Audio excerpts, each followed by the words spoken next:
नमस्कार विद्यार्थी मित्रों, जूलिया इस एकांकी का शेष भाग अब हम देखने वाले हैं। गृहस्वामी जो है वो जूलिया को उसकी तनख्वाह का हिसाब यानी उसके वेतन का हिसाब कराने हेतु उन्होंने उसको अपने पास बुलाया है और वो उसकी तनख्वाह का हिसाब कर रहे हैं। वो कहते हैं कि जूलिया की लापरवाही यानी तुम्हारी लापरवाही की वजह से, बेफिक्री या असावधानी की वजह से घर में जो सफाई करने वाली नौकरानी है मारिया, उसने वाना के नए जूते चुरा लिए। जब ये सारी बातें वो उनसे जूलिया से कह रहे हैं तब उनको ऐसा लगा कि शायद वो उसका ध्यान या वो सारी बातें वो ठीक से सुन नहीं रही है, और इसलिए रुक कर वो कहते, तो मेरी बात सुन भी रही हो या नहीं, यानी जो बातें मैं तुमसे कह रहा हूँ वो तुम सुन भी रही हो या नहीं। जूलिया मुश्किल से अपनी रुलाई रोकते हुए, क्योंकि जूलिया जो है वो अभी रोने को आई है और इसलिए मुश्किल से, बहुत कठिनाई से वो अपनी रुलाई जो है वो रोकती है और कहती है, जी सुन रही हूँ। गृहस्वामी, हाँ ठीक है, अब देखो भाई, तुम्हारा काम बच्चों को पढ़ाना और उनकी देखभाल करना है। तुम्हें इसी के तो पैसे मिलते हैं।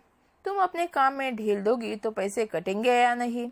वो क्या कहते हैं कि देखो भाई, तुम्हारा काम क्या है, बच्चों को पढ़ाना और उनकी देखभाल करना, और इस काम में अगर तुमने ढिलाई दी यानी तुम ये काम करते समय अगर तुमने बहुत ही सुस्ती पूर्वक या ठीक से काम नहीं किया और उसमें अगर गलतियां हुई तो उसकी सारी की सारी जो कटौती है वो तुम्हारे पैसों से ही होगी और इसके कारण तुम्हारे जो वेतन है उसमें से सारे पैसे कटेंगे।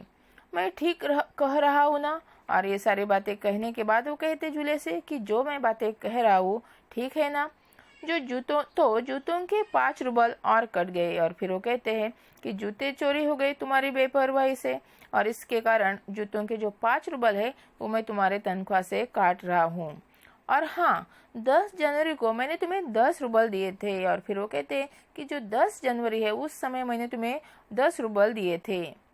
जूलिया लगभग रोते हुए, जी नहीं। अब जूलिया को यानी अपनी रुलाई रोक नहीं पाई और फिर वो रोते हुए कह रही है कि आपने मुझे 10 रुपए नहीं दिए थे। आपने कुछ नहीं, यानी कहते कि आपने कुछ नहीं, एक भी रुपया, एक ही रूबल मुझे नहीं दिया था। वो आगे नहीं कह पाती। गृहस्वामी, अरे मैं क्या झूठ बोल रहा हूँ? अरे तुम ऐसा क्या कह रहे हो? मैं क्या झूठ बोल रहा हूँ? मैं डायरी में हर चीज नोट कर लेता हूँ। मेरी हर एक बातें जो है वो मैं अपनी जो डायरी है उसमें लिख लेता हूँ। तुम्हें यकीन न हो तो दिखाओ डायरी। अगर तुम्हें मेरी बातों पर यकीन नहीं है, विश्वास नहीं है, तो क्या मैं तुम्हें अपनी डायरी दिखाऊं? डायरी के पन्ने यूं ही उलटने लगता है। जूलिया आंसू पोंछती हुई, आप कह रहे हैं तो आपने दिए ही होंगे। वो कहती है कि मुझे तो पैसे नहीं मिले, लेकिन अगर आप कह रहे हैं तो शायद आपने दिए होंगे। गृहस्वामी कड़े स्वर में, दिए होंगे नहीं, दिए हैं। वो कहते कि मैं कह रहा हूँ ऐसा नहीं है, मैंने तुम्हें क्या किए हैं, पैसे दिए हैं। ठीक है, घटाओ 27 में से 41 में से बचे 14। क्यों, हिसाब ठीक है ना? अभी जो तुम्हारे है वो कितने हुए? सिर्फ 14 रूबल अभी तुम्हारे बचे हैं। जूलिया आंसू पीती हुई कामती आवाज में, यानी जूलिया जो है वो आंसू के घूंट पीती हुई बहुत ही कामता यानी दर्द भरे आवाज में कहती है, मुझे अभी तक एक ही बार कुछ पैसे मिले थे और वो भी मुझे मालकिन ने दिए थे, सिर्फ 3 रूबल, ज्यादा नहीं।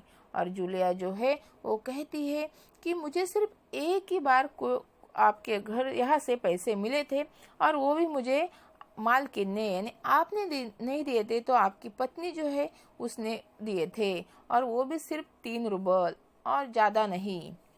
गृहस्वामी जैसे आसमान से गिरा हो।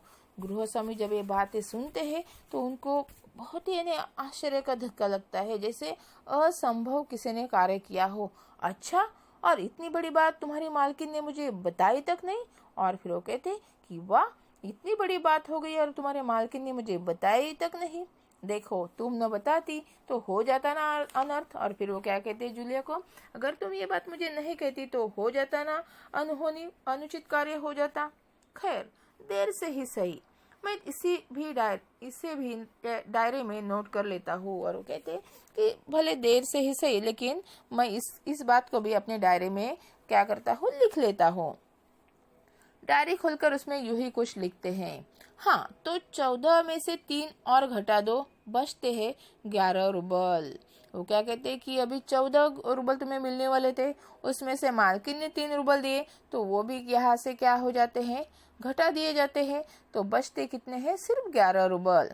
11 रुबल देते हुए संभाल लो, गिन लो, ठीक है ना। और फिर वो क्या कहते हैं, जूलिया को 11 रुबल देते हैं और कहते हैं कि इसे संभाल कर रखो और फिर गिन के लो, ठीक है ना। जूलिया कांपते हाथों से रुबल लेती है, कंपन भरे हाथों से वो जो रुबल है वो अपने हाथ में लेती है और कांपते ही स्वर में कहती है, जी धन्यवाद, यानी आपने मुझे ये पैसे दिए उसके लिए मैं आपकी आभारी हूँ। गृहस्वामी अपना गुस्सा नहीं संभाल पाता, ऊंचे स्वर में लगभग चिल्लाते हुए गृहस्वामी जो है वो अपना जो गुस्सा है उसे नहीं संभाल पाता और ऊंचे स्वर में क्या चिल्लाते हुए आवाज में कहता है, तुम मुझे धन्यवाद दे रही हो जूलिया, जबकि तुम अच्छी तरह जानती हो कि मैंने तुम्हें ठग लिया है, तुम्हें धोखा दिया है, तुम्हारे पैसे हड़प लिए हैं और तुम इसके बावजूद मुझे धन्यवाद दे रही हो। गुस्से में आवाज कांपने लगती है और जब जूलिया उनको धन्यवाद कहते तो उनको बहुत गुस्सा आता है और बहुत ही ऊंचे स्वर में वो चिल्लाते हुए जूलिया से कहती हो कि इतनी बात होने के बावजूद भी तुम मुझे क्या कह रही हो, धन्यवाद दे रही हो, बल्कि तुम जानती हो कि मैंने तुम्हें क्या किया है, ठग लिया है, तुम्हें धोखा दिया है, तुम्हें लूटा है और फिर तुम्हारे जो पैसे हैं वो भी मैंने क्या किए, हड़प लिए है, तुम्हें ठगा है और तुम इसके बावजूद भी मुझे धन्यवाद दे रही हो। जूलिया, जी हाँ मालिक। जूलिया कहते हैं कि हाँ। गृहस्वामी गुस्से से तुतलाने लगता है, जी हाँ मालिक, जी हाँ मालिक, क्यों जी हाँ मालिक, यानी ये सारी बातें होने के बावजूद भी तुम इतनी शांतिपूर्वक जी हाँ मालिक कह रही हो। जूलिया डर जाती है भयभीत स्वर में। ये सब जब गृहस्वामी उसके सामने चिल्लाते स्वर में कहता है, गुस्से से कहता है, तब वह भी डर जाती है और भयभीत स्वर में कहती है, क्योंकि इससे पहले मैंने जहाँ जहाँ काम किया उन लोगों ने तो मुझे एक पैसा तक नहीं दिया, आप कुछ तो दे रहे हो।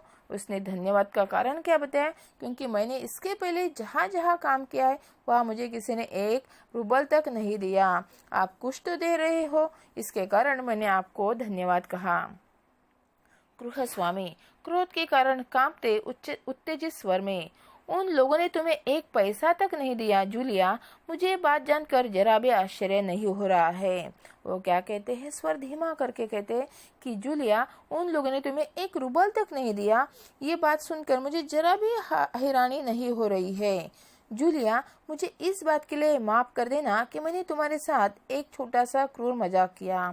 और फिर बहुत ही धीमे स्वर में वो कहते हैं कि जूलिया, मुझे तुम क्या करो, माफ कर दो, क्योंकि मैंने तुम्हारे साथ एक छोटा सा निर्दयी सा क्या किया है, एक नाटक मजाक किया है, पर मैं तुम्हें सबक सिखाना चाहता था। और इसकी वजह क्या है कि मैं तुम्हें सबक सिखाना चाहता था, तुम्हें सीख देना चाहता था।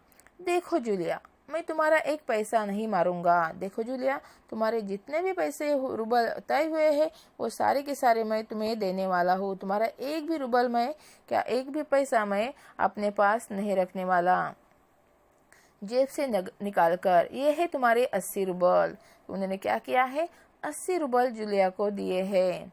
मैं अभी इन्हें तुम्हें दूंगा, लेकिन इससे पहले मैं तुमसे कुछ पूछना चाहता हूँ। उन्होंने कहा है कि जब वो जूलिया नौकरी पर रखे गए जूलिया को, तब 40 रुबल महीना तय हुआ था और इसके हिसाब से उसके 2 महीने के 80 रुबल होते हैं, तो वो 80 रुबल वो जूलिया को देते हैं। लेकिन ये देने से पहले गृहस्वामी जो है वो उससे कुछ पूछना चाहते हैं। जूलिया, क्या ये जरूरी है कि इंसान भला कहलाने के लिए इतना दब्बू, भीरू और बौद्धा बन जाए? वो क्या कहना चाहता है कि जूलिया, हमें दूसरा अच्छा समझे, इसके लिए क्या हमें इतने दब्बू यानी दब कर जीना बराबर है, यानी जो अन्याय है वो सहना। भीरू यानी क्या, डरपोक, और बौद्धा यानी क्या, अन्याय सहने वाला। तो यह ऐसा बन जाए कि ताकि लोग हमें अच्छा समझे, कि उसके साथ जो अन्याय हो रहा है उसका विरोध तक न करे और उसके साथ साथ लोग हमारे ऊपर अन्याय कर रहे हैं, यानी जो हमारे साथ नाइंसाफी हो रही है, क्या हम उसका विरोध तक ना कर सके, बस खामोश रहे और सारी जातियां सहते जाए। और फिर वो कहते हैं कि क्या ऐसे खामोश रहकर जो सारे हमारे ऊपर अन्याय जो है जातियां हो रही वो सहता जाए? नहीं जूलिया, नहीं, इस तरह खामोश रहने से काम नहीं चलेगा। और फिर वो कहते हैं कि जूलिया ऐसा नहीं चलेगा, ऐसे खामोश रहकर जीवन आगे ठीक से नहीं जाएगा। अपने को बचाने रखने के लिए तुम्हें इस कठोर, क्रूर, निर्मम और हृदयहीन संसार से लड़ना होगा। और उसके साथ वो कहते हैं कि अगर तुम्हारा अस्तित्व तुम्हें अच्छी तरह से रखना है तो तुम्हें इस कठोर यानी निष्ठुर, क्रूर यानी निर्दयी, बेरहम और जो हार्टलेस यानी जो ऐसी हृदयहीन संसार जो है उससे तुम्हें मुकाबला करना होगा, लड़ना होगा, उससे टक्कर देनी होगी। अपने दांत और पंजों के साथ लड़ना होगा, पूरी शक्ति के साथ। यह जो संसार है बहुत ही कठोर है, क्रूर है, निर्मम है। इस संसार में अगर ऐसे भीरू और दब्बू जैसे लोग अगर है तो उनको वो क्या करते हैं, बहुत ही पीसते हैं, उनके साथ अन्याय होता है, अत्याचार होता है। और इसके लिए तुम्हें इस संसार से लड़ने के लिए अपने दांत और पंजों के साथ, पूरी शक्ति के साथ इस संसार का तुम्हें क्या करना पड़ेगा, विरोध करना पड़ेगा। मत भूलो जूलिया, इस संसार में दब्बू और रीढ़ रहित लोगों के लिए कोई स्थान नहीं है, कोई स्थान नहीं है।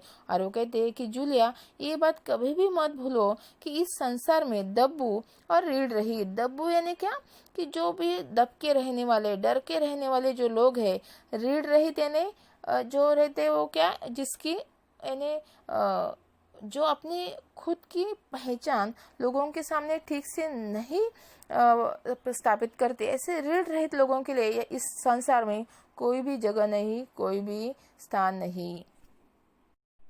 विद्यार्थी मित्रों, जूलिया इस पाठ में अंतोन चेखव जी ने कहा है कि कुछ ऐसे भले लोग होते हैं जो भलमल साहत यानी अपना अच्छाई दिखाते हैं और अपने साथ होने वाले अन्यायों और जातियों को बर्दाश्त कर लेते हैं, पर उनका विरोध करने की हिम्मत वो नहीं जुटा पाते। यानी प्रसिद्ध एकांकी की पात्र जो जूलिया है ऐसी एक दब और भीरू महिला है जो अन्याय सहकर भी खामोश रहती है। जिस व्यक्ति के बच्चों को पढ़ाती है और उनकी देखभाल करती है, वह व्यक्ति उसे सबक सिखाने के लिए उसके साथ अन्याय करने का नाटक करता है। इस तरह वह जूलिया की आंखें खोलता है कि इस कठोर, निर्मम, क्रूर और उदासीन संसार में दब्बू और रीढ़ रहित लोगों के लिए कोई स्थान नहीं है। उसे अपने आप को बचाए रखने के लिए निर्भीक होना पड़ेगा। इस तरह विद्यार्थी मित्रों, हम इस पाठ से हमें ये सीख लेनी है कि अगर हमें अपना अस्तित्व इस संसार में अच्छी तरह से करना है, स्थापित करना है, तो हमें कौन सी चीज़ों का ध्यान रखना है, ये हम इस जूलिया इस पाठ से उसका सबक ले सकते हैं। धन्यवाद।